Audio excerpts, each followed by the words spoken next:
Mais d'abord, cette initiative unique en France, celle du restaurateur grenoblois Pierre Pavie, une cuisine solidaire pour nourrir les plus démunis. On vous a déjà parlé sur France Bleu Isère de cette initiative. Ce sont des bénévoles de la Banque alimentaire de l'Isère qui récupèrent des aliments périmés destinés à la poubelle alors qu'on peut encore les consommer. Lancée en octobre, la structure a déjà sauvé, entre guillemets, 5 tonnes de viande de la benne.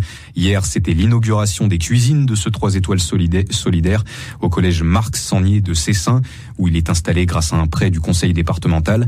L'occasion de faire un premier bilan, Xavier Demany. 4 mois plus tard, tout le monde a trouvé sa place et son rythme derrière les fourneaux. Ce n'était pourtant pas évident au début. 500 repas tous les jours, ça ne se cuisine pas comme à la maison.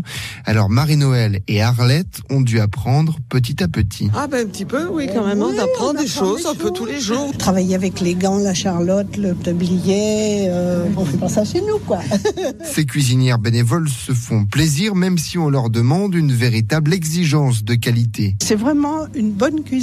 C'est pas de la tambouille. Mercredi, c'était très varié. Il y avait du rôti de porc. Puis il y avait un sauté de volaille très bon au curry. Ensuite, il y avait un sauté de bœuf. Et puis les légumes qui vont avec. Les fondateurs de ce 3 étoiles solidaire ont un message clair. Il faut exporter cette idée ailleurs qu'à Grenoble.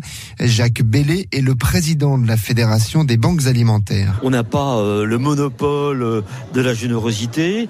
C'est une idée à prendre, à nous voler. Allez-y, mais on sera là toujours pour aider ceux qui veulent la monter, à commencer bien sûr par les autres banques alimentaires. En attendant, les cuisines vont bientôt accueillir de jeunes apprentis d'un lycée hôtelier de Grenoble, avec toujours ce même objectif, bien cuisiner, aider les autres et sans gaspiller. Un reportage de Xavier Demany.